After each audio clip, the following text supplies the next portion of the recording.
Hi.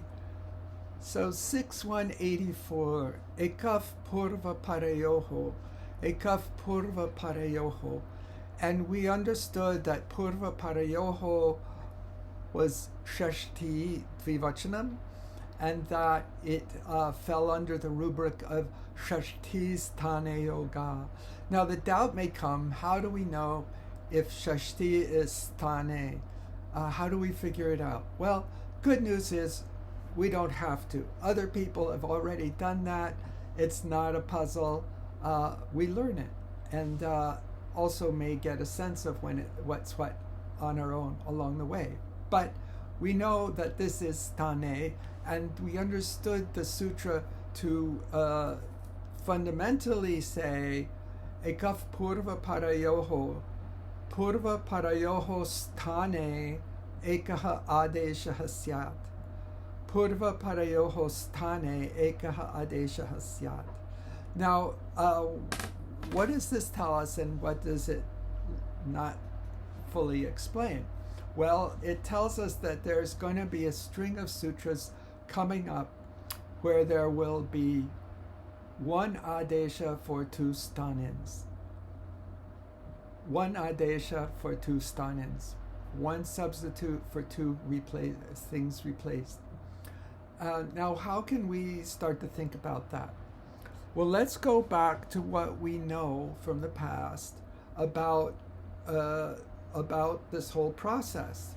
So we had, and you can go back yourselves and clarify it, but I will sketch it out. So 149, Shashti Sthana Yoga, which I used to refer to as a very powerful sutra. You may see where that's coming from as we go along. Then Sthanen Taratamaha. So Shashti implies or says that Sthane will be joined to that is whatever is in Shashti. And that what is enjoined is Sthanen Taratamaha, the closest one to the one being substituted for. Sthanen Taratamaha. And that just to kind of go through what follows. Stanentratama yatranek vidamantaryam tatrastanata antaryam baliha urandraparha, and then what I used to call the rules of the road. Alontyasya. That in a sense is the governing rule. The substitute comes in place of the final one. Alontyasya, nitcha, and then adev parasya. A substitute comes in place of the first member of one that follows. The first of one that follows. Well, this is very encouraging. So we have one rule that says that the adesha will come in place of the last, and then one says it will come in place of the first if that one is following. So we're talking about purva parayoho, and that's moving in the right direction. It doesn't really explain how one can come in place of both and also be Sthanentaratamaha, the closest one to two different stanins.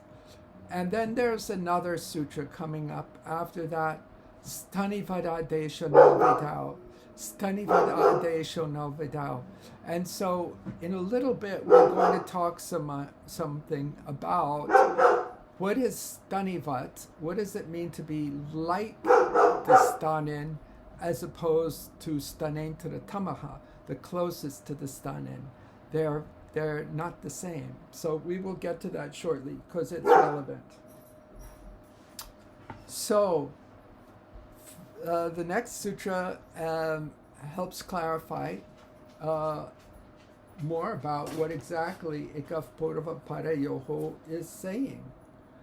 And this is 6185, 75 in Siddhanta Kaumadi, Antadivacha.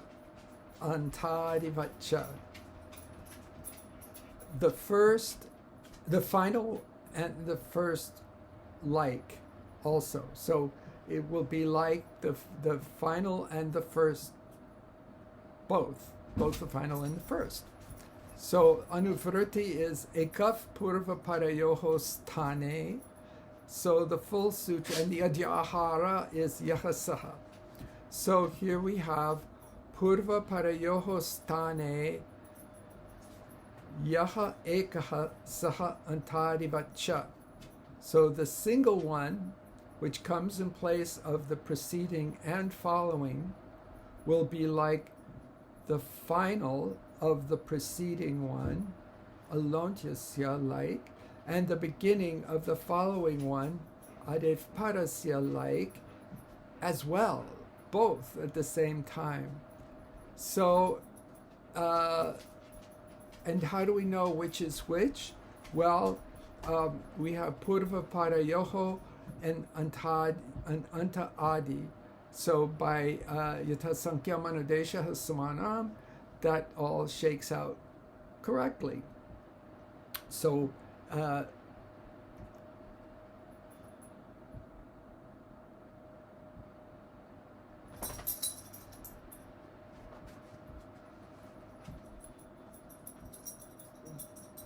right, so anta goes with purva and adi goes with para.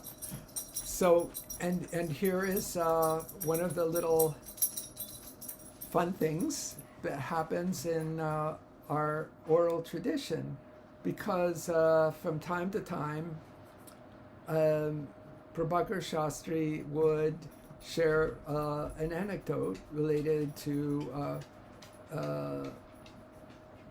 sutra, and we've talked about a couple of those, like the Kukuttara Anakarana Sutra, the Ukalo Charasvadelga Plutaha, and so on.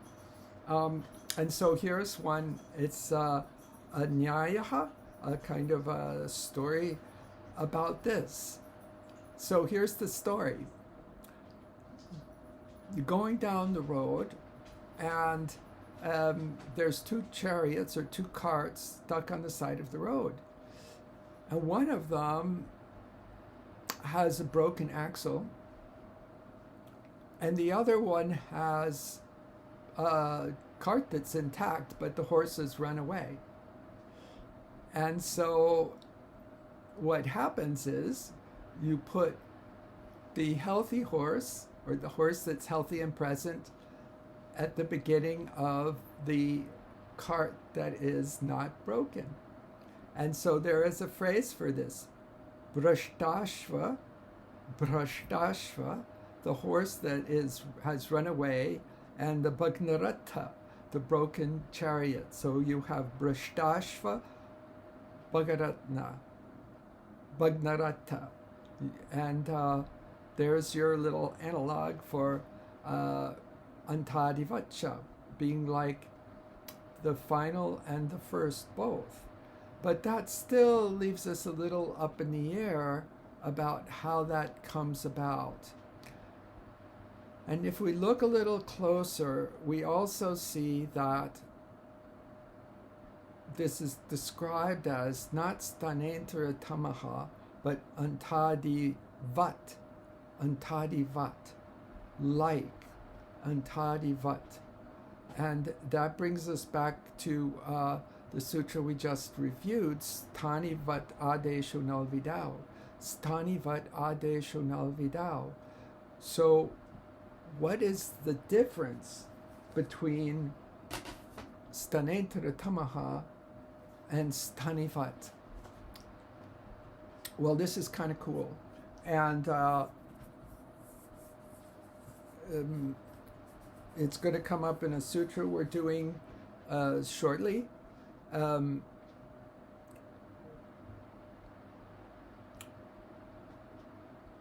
It will be 6195.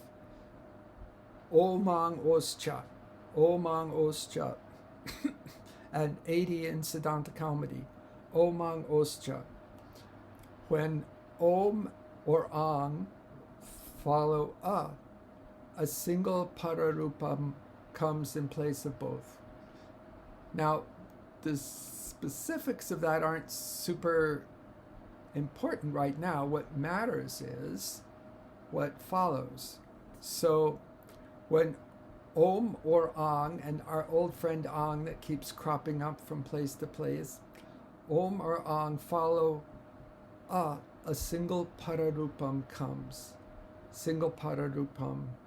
Now this would be an exception to a rule we're going to come to very soon, vrtirechi. Vrtirechi. So when H follows